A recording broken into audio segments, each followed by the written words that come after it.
యేసును వెంబడించిన వారి జీవితంలో విడవాల్సిన వాటిని విడిచేశారండి.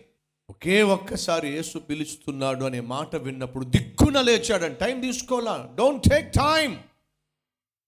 సంవత్సరాలు గడిచిపోతున్నాయి. నువ్వు 30, 40, 50 సంవత్సరాల క్రితం యేసుక్రీస్తుని గురించి విన్నావు.